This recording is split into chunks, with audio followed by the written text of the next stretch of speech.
Welcome to the Bringing Intimacy Back show, where intimacy is real. On this show, we believe that intimately connecting with yourself, your significant other, children, family, friends, business networks, community, and your higher power can elevate your life to work towards a positive future. Thus, we explore intimate topics, inspiring life stories, spiritually and insightful tips on strengthening relationships. This show is hosted by Dr. April, a Florida licensed mental health counselor, relationship and intimacy therapist. Check out past shows on Apple iTunes, Spotify, YouTube, or wherever you listen to your podcast.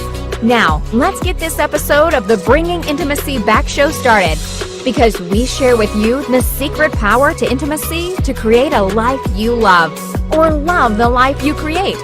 Now, here's your host, Dr. April. Welcome to the Bringing Intimacy Back show, where intimacy is real. Thank you guys so much for joining us today. And on today's topic, we're going to talk about a variety of things. But first, I want to introduce that I have a new co-host. Her name's Dr. Kelly. And welcome, Dr. Kelly, to the show. It's so great to be here, Dr. April. Yes. Thank you for having me again and again. Okay, good. So, Dr. Kelly, you know what? In today's world, there has been so much social media that's been going on, that has, especially with everything that's going on between the coronavirus, politics, and a variety of things that has really impact how we deal with relationships. And so that's our topic today. It's dealing with social media and emotional intimacy. I'm looking forward to this. I believe it will not only help our viewers, but it'll help ourselves. Right, definitely. Yes. Yes. So before we get deep into this topic of social media, we're going to do a little commercial, but when we come back, we will have an expert that will help us guide us through with all the social media and what we should do next. Okay. Hit shampoo and conditioner bars. Did you know that liquid shampoos and conditioners can be up to 90% water? This might seem a bit ridiculous when you only use these products when your hair is already wet in the shower. Plus, a lot of these products contain hidden harmful ingredients that actually damage your hair over time. Thinking twice about picking up your normal shampoo now? Enter the Kids Shampoo and Conditioner Bars.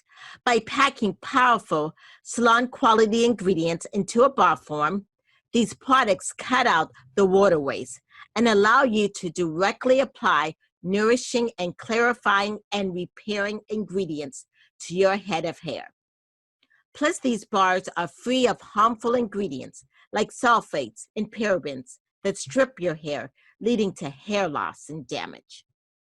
With these bars, your hair will feel healthier, shinier, and softer after just one wash. It even gets better. By switching to bar shampoo and conditioner, you can save plastic bottles that would otherwise end up in landfills. Kids Shampoo and Conditioner Bars are a zero-waste product.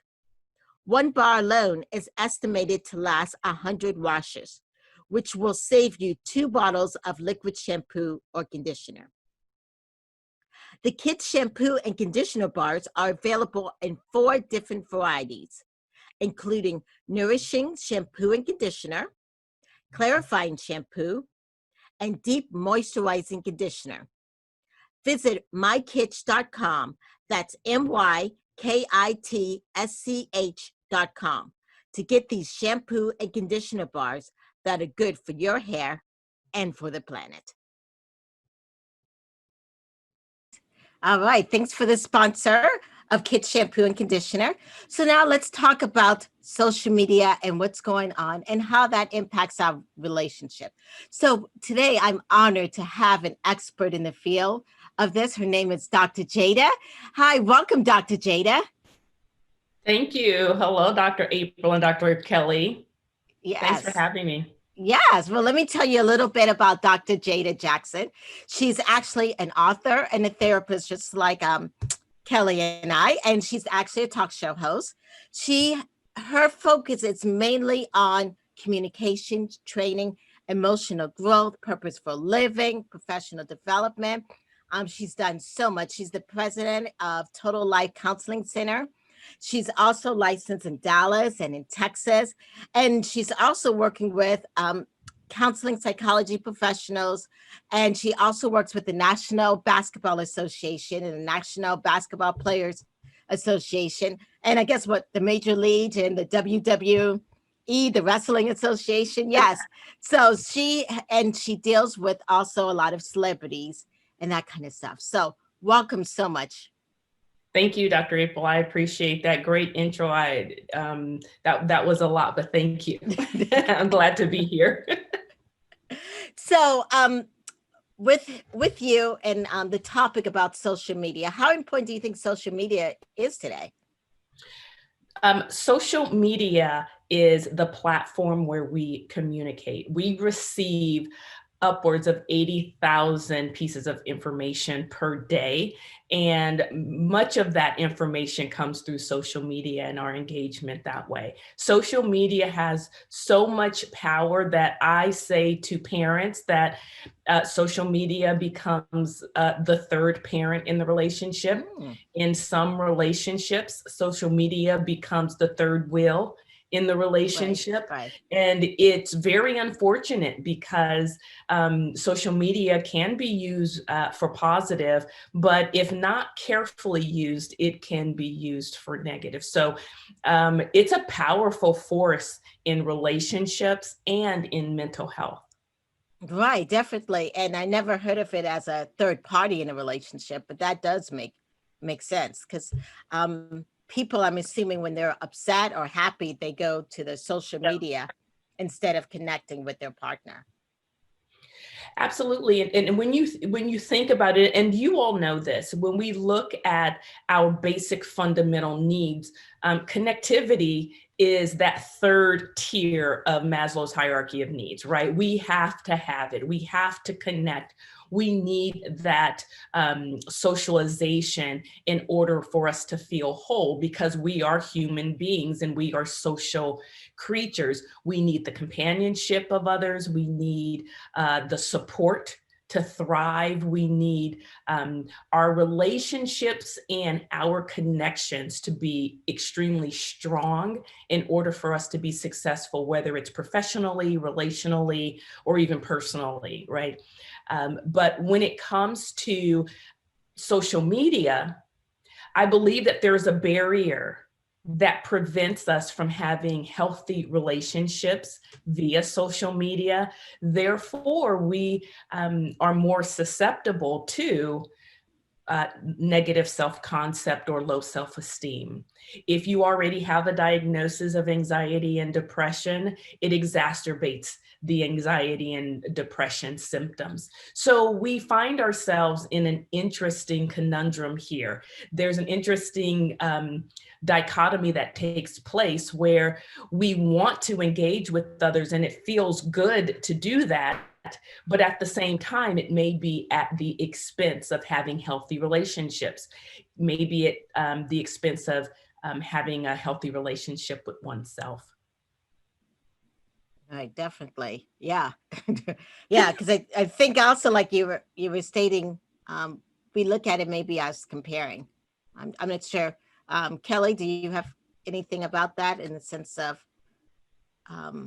Yes. Well, actually, I mean, we all as women specifically have kind of within us innately, we compare ourselves. Right. And now we have everything from Instagram, it's like 247 constant, like it's not medication. It's just like entertainment. And muse is to think and amuse is to not think. And people just don't want to think. They want to amuse themselves. And so I remember when it used to be fun. Do you remember? Did anybody have an AOL account? I mean, it used to be fun, right? You've got mail. Mm-hmm. Now it's like, you've got so much mail. And then, of course, we're talking about social media platforms like Facebook and Instagram. And now we have TikTok. And I'm sure there's something coming on the heels of it. I'm curious what you think about that, Dr. Jada. Yes, now there are so many, and it's interesting that you bring that up, Dr. Kelly, because the reality is technology is constantly evolving. We have the big players, right? We have the TikTok and we have Facebook. And Facebook actually, I mean, it's not as big as say Instagram and Snapchat, and working with teens and younger young adults. I'm telling you, there's a whole subculture of platforms that I learn something new every time I come in contact with one of my clients. I'm like, wait a second, what is that? I need to know what that one is. So there are so many new ones that are coming to the surface. And many of them, for all of you parents who are listening, most of them are to kind of have a covert life so the parents can't find out, right? And so those are some of the negative experiences that come along with just being involved with social media. I think, Dr. Kelly, you mentioned another great point. When you think about one's appearance or one's life, there's always this comparison that takes place. And naturally, that's how the brain works, right? We have to have some form of comparison to be able to make sense of the information that our brains are taking in, right? So when we view certain information, we have to have a place to put it. When it comes to, say, Instagram, for example, where everything is visual, and now it's funny, my husband calls it the creatures. You can put the filter on and you can literally morph into this creative being, and it's flattering, but it's unusual, and it's visually appealing, and there's all sorts of emotions that are attached to those visuals. So what's happening is our brains are trying to process this information.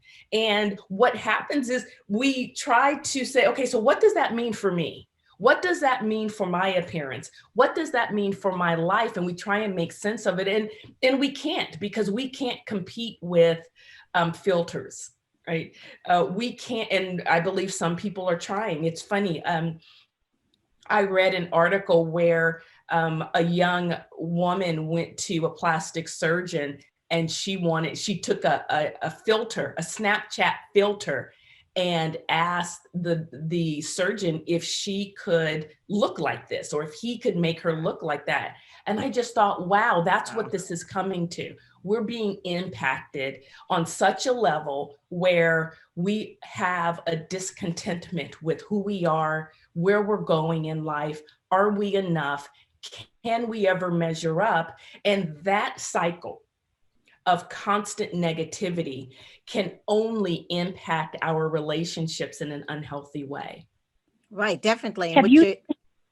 Oh, okay. Yeah, I was just gonna say, what you're saying is on its own point, because then we start not to even like how we look ourselves. Correct. And this thing about relationships and emotional intimacy, we first start with that about ourselves. We've got to have that connection with ourselves before we can really connect truly with other people. Yeah. So, Dr. Kelly, what were you about to say? I wanted to know if either of you have seen a rise in body dysmorphia within your clients, or, even not like we would diagnose friends, or we don't diagnose as licensed therapists or even psychologists, but have you seen a rise of body dysmorphia? I definitely have in my teens, for sure. And it's intense. Yeah. And it comes along with severe depression, extreme anxiety. And it's a problem. So much so, when I ask a parent, how much screen time does a child have? And they say, oh, we don't have a limit on screen time. Well, to me, that's a problem.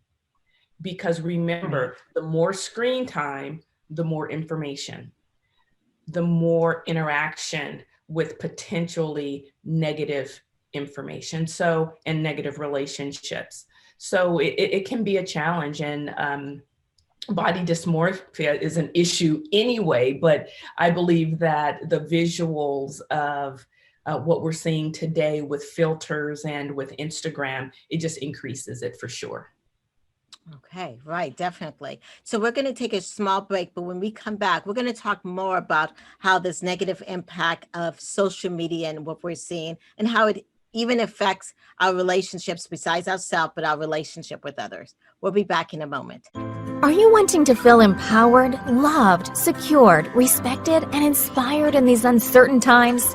If so, Dr. April, a licensed mental health counselor and a relationship and sex therapist who specializes in intimacy, can help you.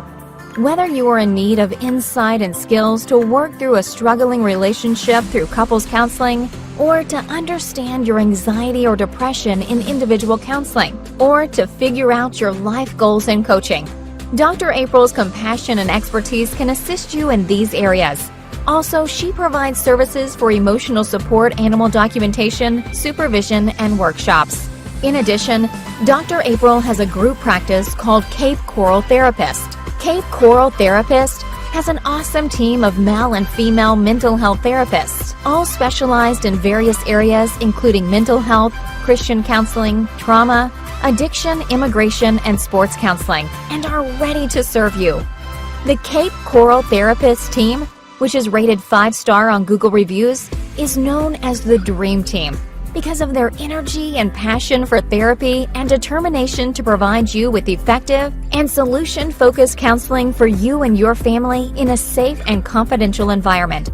For more information on how you can schedule an appointment in person or virtually with Dr. April or any of the therapists at Cape Coral Therapist, please call 239-565-6921. And you are welcome to visit Dr. April's website, www.draprilbrown.com and www.capecoraltherapist.com. You can follow Dr. April on LinkedIn at Dr. April Brown. You can follow Cape Coral Therapist on Facebook at Cape Coral Therapy. Just remember, Dr. April and her team of therapists and resources can help you strengthen your intimate connections with yourself, your loved ones, your community, and your higher power.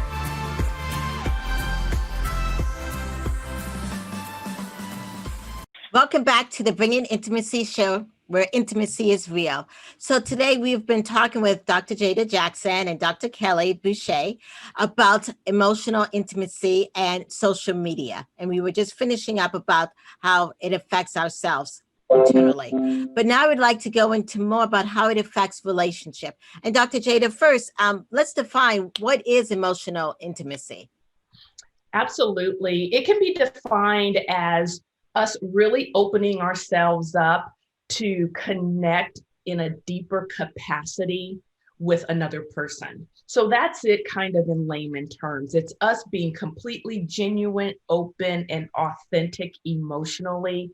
And that could be in the way of sharing information, sharing secrets, talking about fears, really availing ourselves to someone, maybe in a time of crisis, when we're going through something that's painful, maybe sharing traumas. So it's connecting with someone else on an emotional level. Right. Okay. And so when we're talking about social media, how has that impact, especially our intimate relationships in that aspect? Yes. Absolutely. So this is where it gets a little sticky. And I believe this is where the rubber meets the road, because believe it or not, social media allows us to be people who we are not. And so what do I mean by that?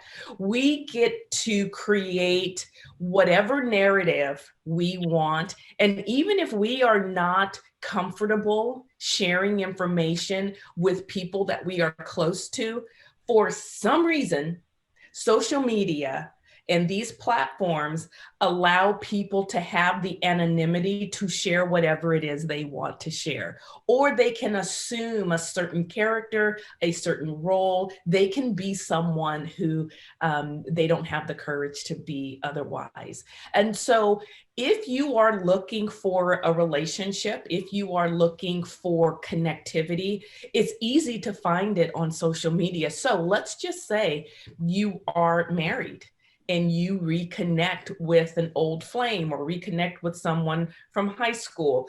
And I have seen this so much. I cannot believe how people are rekindling relationships with, someone they had a crush on in high school or someone they had a crush on in college. But all of a sudden, if it didn't work in high school, what makes them think it would work now? I'm curious.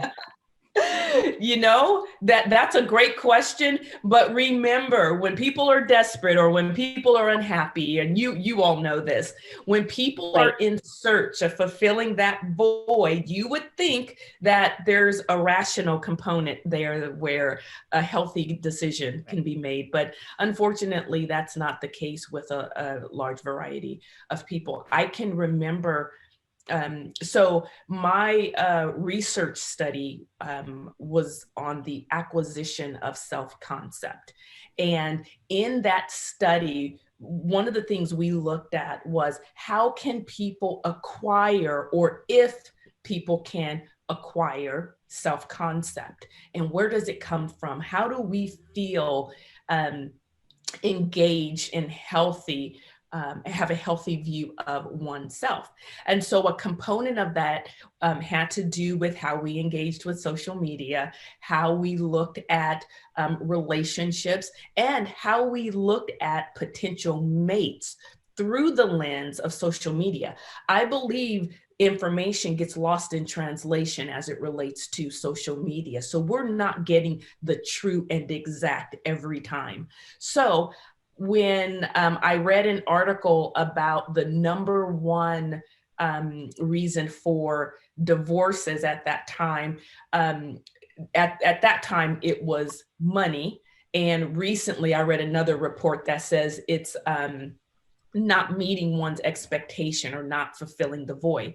However, here was what stuck out for me. Social media and Facebook and Instagram were noted in most of the attorneys' filings. And that was interesting because in some way, social media had impacted their ultimate decision to terminate the marriage. And so when we're looking at something with this much power, we have to look at how are people connecting, and people are developing deep, emotional, intimate relationships through these technological platforms, and they're opening up and allowing people to get into those private spaces that they wouldn't normally allow. Right. Yeah. And some of it you can't even trust. Correct. I know I've been catfished. That's all I'm saying. Once. Say it again, Kelly. I didn't hear you. I have been catfished, and yeah, I was catfished. It took 3 days. I did a reverse image lookup. If it's too good to be true, it might be, and it was. Yeah. So anyway, I was a little bit embarrassed about it, but yeah, I almost fell into that.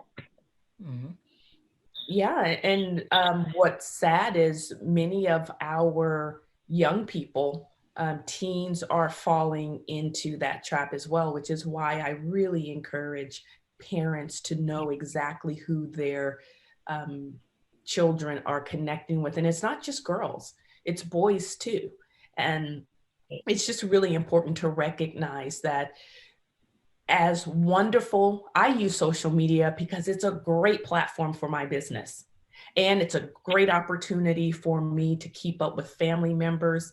But there's also some rules that go along with protecting yourself, protecting your family, protecting your children, protecting your self-concept, but also protecting your identity and your image and who you are. I think it's so very important, and it's setting those healthy boundaries, and it's making sure that, listen, just because a person says that they're interested in you, what are they interested in? Are they interested in a picture that they see? Well, of course, that's a problem.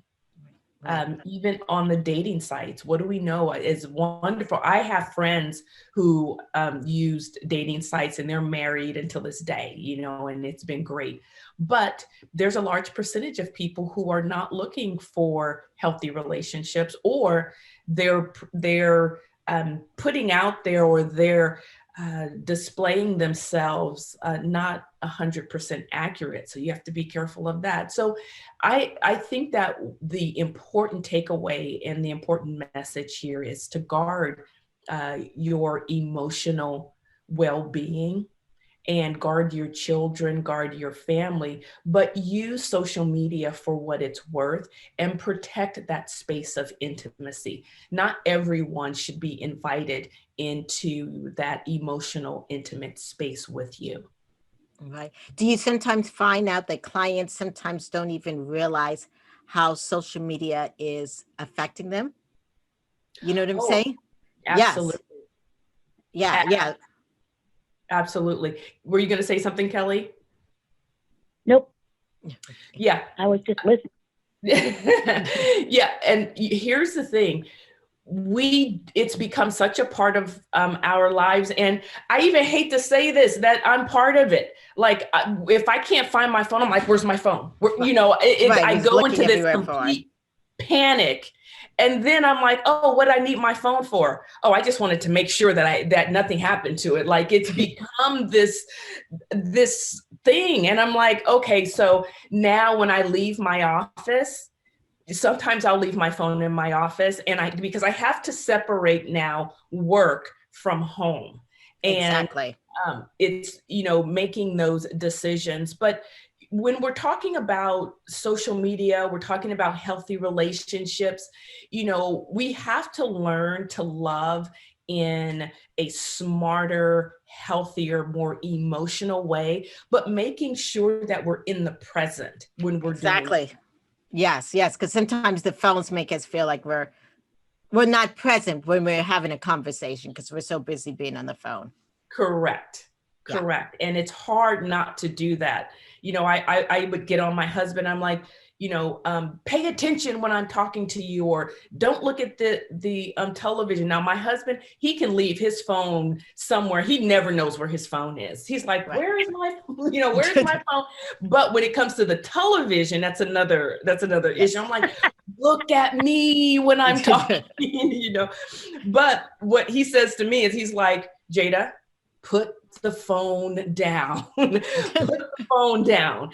So, it's just being very much aware and in tune to the needs of the relationship, and being willing to recognize that, hey, yeah, I have to set boundaries with myself, and I need to set expectations for others as it relates to social media. Remember, we engage in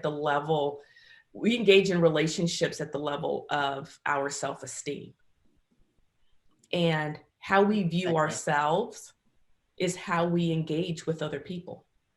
And we have to be aware. People are counting likes. Like, literally, if they post something and they don't get enough likes, it really slays them. Teenagers, some adults, but mostly teenagers. And how many times people check their mail or their email or check their inbox, and there's one on every venue. Yep. And it's sad to know that if your self-esteem or your self-concept is connected to likes, whoa, can you imagine the emotional roller coaster that a person would be on every few minutes? And I've actually had this conversation with a parent not too long ago, because she said, oh my God, my child can look at her phone and she's in a happy mood 1 minute, and then she's like a terror the next minute. And she says, I can't keep up with the emotions. And unfortunately, that's, how it works when we're connected to social media, and it drives our emotions. It drives our level of intimacy with people and with others. That means we have a low EQ, right? We have low emotional intelligence. And I believe that social media is making a fool out of some of the best. And it's unfortunate, but it's very, very true. Okay, yes. Well, we're going to take a small break here, and Dr. Jada Jackson's going to give us some information about what she does and provide. And then when we come back, we're going to talk about tips and get some calls from the audience. If you're out there and you have questions, you can call 1-888-627-6008. So, Dr. Jada, please let us know what services you provide for us.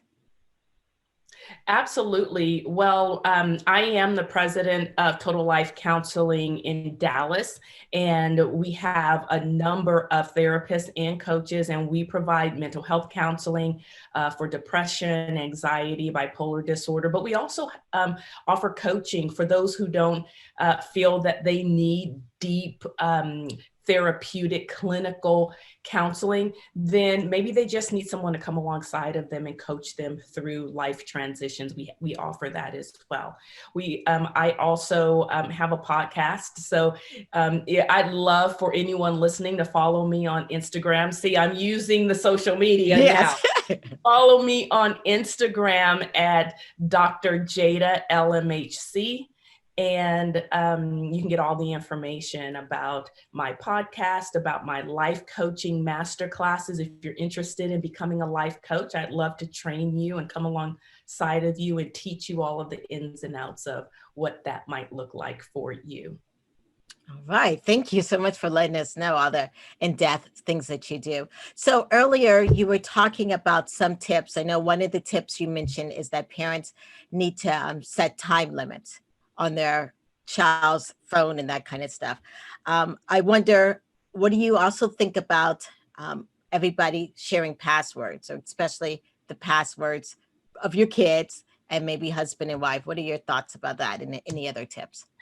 Absolutely. You know, there's so many strong emotions as it relates to social media and connecting with other people, because remember, what's happening here is social media brings people into our intimate spaces. So I do believe there's nothing wrong with having passwords that you share. Having, like, parents should have all of the passwords for their children.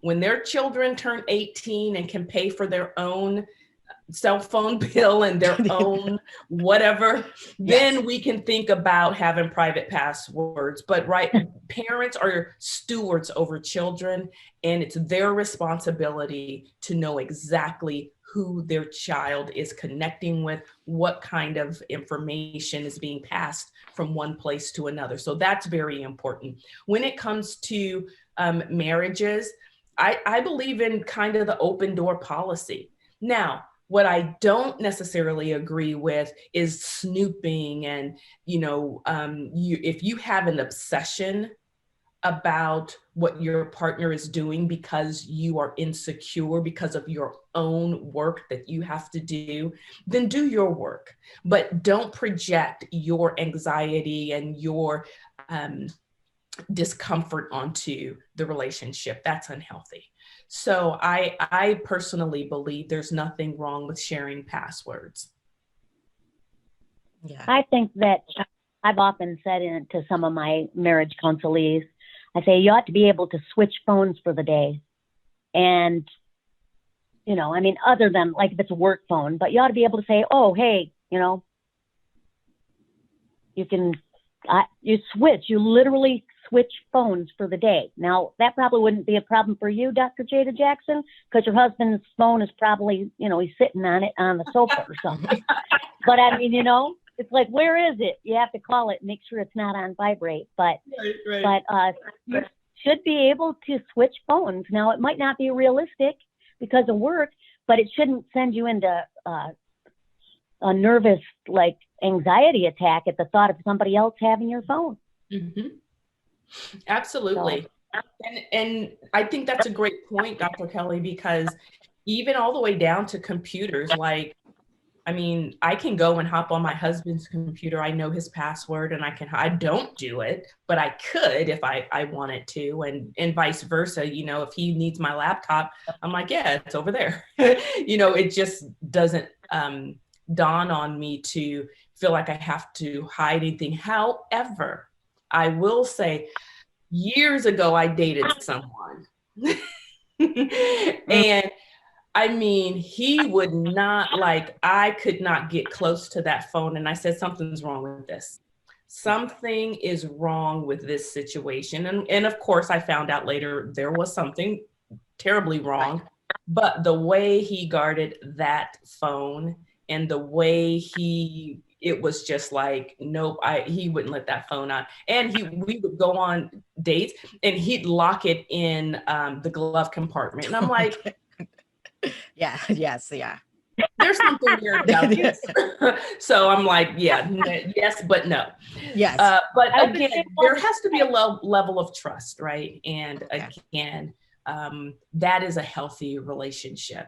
And when we can listen from an emotional place to the needs of our partners, and we can say, hey, it makes me feel uncomfortable when, or it would make me feel more comfortable if, being prepared to work on the relationship and exchange different ways that we can minimize the anxiety as it relates to the relationship is very important. Okay. Yeah. We actually have a question that's kind of on this topic here. It's from Julie from Texas. She said she met her boyfriend on Instagram and he used to like her pictures a lot, but now she sees that he's liking other girls' pictures. Should she be concerned? See, oh gosh, I hear this all the time. Yes. So the reality is, I say this, and so this is twofold. First of all, however you meet someone, that's how they are. Ooh, So exactly. if he met you, Julie, by liking your pictures, and of course he's doing that somewhere else. Right. However, if in fact you're in the same city, you get to know this person and all of a sudden he says, well, you know what? Yeah, I did. And you guys are going to commit to do something different. And you want to give it a try or a chance. There's nothing wrong with seeing where it goes, but don't expect him to do something different if that's the way that you met him. That's the first thing. The second thing is, I go back to what I said before. Remember, we engage in relationships at the level of our self-esteem. So if for whatever reason you met this guy and him liking your pictures did something for you, I would say question yourself and what need did he fulfill for you? Is it that he liked your pictures and it made you feel good and more, it made you feel beautiful, it made you feel accepted, it made you feel worthy, it made you feel validated, it made you fill in the blank? Then I would say there's a deeper level of connectivity that you would have to come to really look deeper. Exactly. Especially Yes. if they're other people's, but not your own. Like if they're not liking your pictures, but is it equal? Like you said, I like what you said, Dr. Jada, that how you met them is how they are. Like if they are liking things on Facebook and that's part of who they are. But a good red flag would be, hey, are they not liking your stuff now? Yeah. And what does that mean? And what does that look like? Social media is really, really tough. But when it comes to, say, marriages, there has to be some communication. Think before you post. If you're in a really serious relationship, think before you like what mess. Because remember, every move that we make on social media, unfortunately, sends a message. It says who we are. It says what we believe. It says what we like. It says what we don't like. It speaks a very strong message. One of the biggest fights that one of my couples had was over the husband liking twerking videos on Instagram. That was a huge deal. He was like, what's wrong with me watching twerking videos? Well, it's the implication. It's implying that there's something about this. It's highly sexual, for one. Let's start there.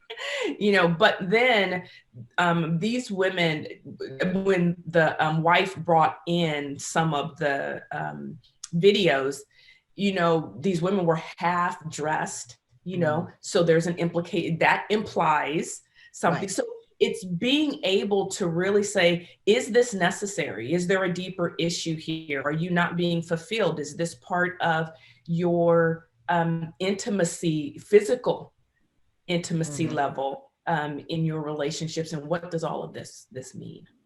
Right, definitely. We have one question that actually is dealing with someone who's married. This is Veronica, actually from California. And she says she feels alone in her marriage. She has 2 kids. She's trying to do everything.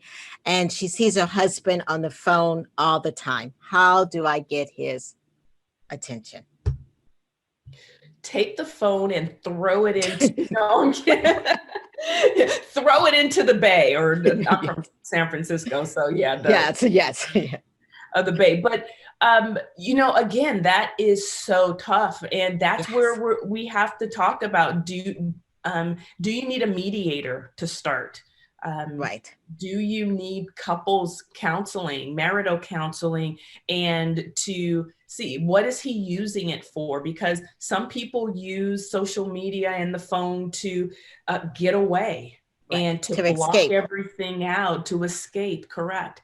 And so if that's the case, then that's a problem, especially if you have 2 children. I don't know how much quality time the family is spending together, but there has to be, put the phone down and, spend more quality time together, or, work with a mediator, work with a marital counselor who can help you navigate, because you can't make him do anything. Right. And exactly. And it's not our job, or it's not the job of a wife or a husband to try to change someone. Correct. Right. But together, if you agree to have a mediator, have someone who can help you work through the deeper issues, then that may be helpful. Definitely. Yes. Well, thank you so much for being on the show. Yes, you've been awesome. Yes. And so if people are looking to connect with you, what are some ways that they can connect with you, Dr. Jada? Absolutely. First of all, I say, please follow me on Instagram, and that's at Dr. Jada. It's DrJadalMHC, which is licensed mental health counselor. So LMHC. And then at jadajackson.com is my website. And it's just my first and last name, jadajackson.com. Or they can, of course, follow me on all of the social media platforms, whether it's Twitter. Now I'm talking about social media, and now I'm using it. I kind of feel like a hypocrite here. But you said it's good for business, and it is. I went to your Instagram and I started following you, and then I found a link and listened to an hour podcast from 2018, and really enjoyed it. So I'm so pleased to have met you. Oh, thank you so much, Dr. Kelly. I appreciate that. And I forgot, I have a podcast. So I'd love if you'd subscribe to my podcast, and you can get to all of my links from Instagram. All you have to do is follow me on Instagram and click on the link, and everything comes up. Yes, an author, and you're also an author. I didn't fail to mention, but I think you've written a couple of books that have been very helpful.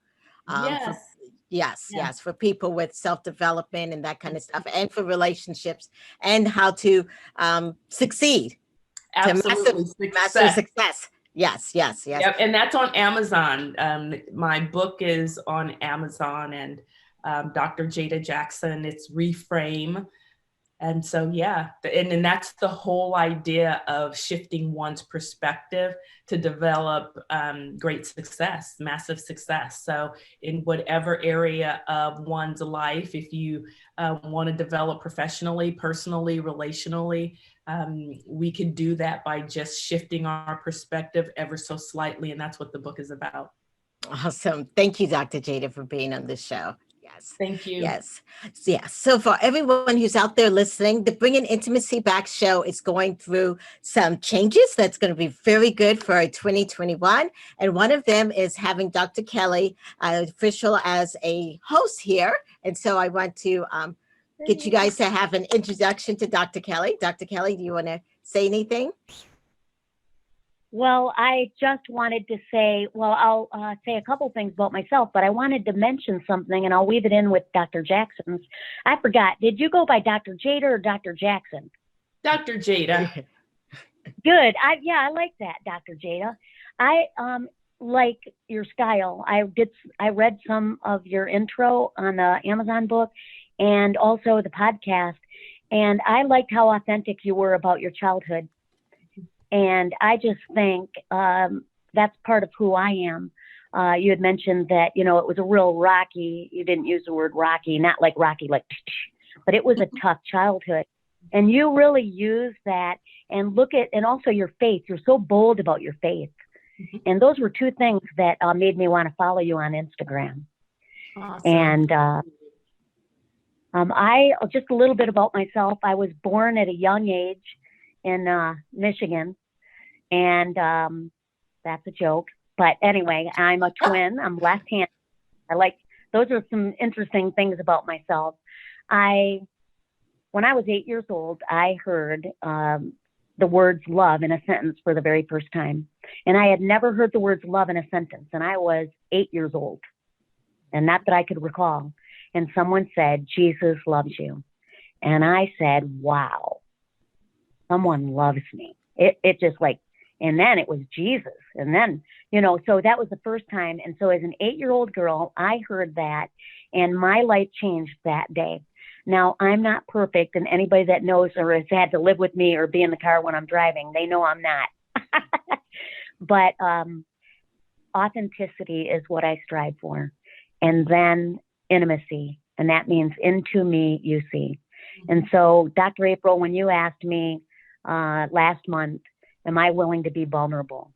Well, I wasn't always willing to do that. And now I'm at a part in my life where I'm willing to share who I am and some of what is built into my life in order to encourage other people.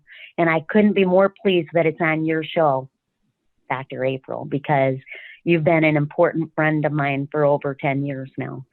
So thank you for having me, truly. I look forward to laughing with you. And oh, by the way, I just want to remove this. When Dr. Jada was talking, I felt like somebody was watching me, and I was like, oh, wait, I'm being photobombed by Frosty here. But I just wanted to say it really is a pleasure and it's a joy because you said that I could be myself, and that's what I want to do. And I think that we should all be ourselves and not let social media define us. Yes, thank you so much. And I'm so happy to have you on the show. So thank you, definitely. And if anyone is listening and you're thinking you want to know more about relationships, you're struggling with relationships, you want to be in a relationship, this is the show for you. And I want to finish and go back a little bit about Dr. Jada's book here, just to see it. Yes, it's a good book to think about. I've been reading it, and it's a great book. Thank you, ladies, so much for this show today. I wish all of you a Merry Christmas.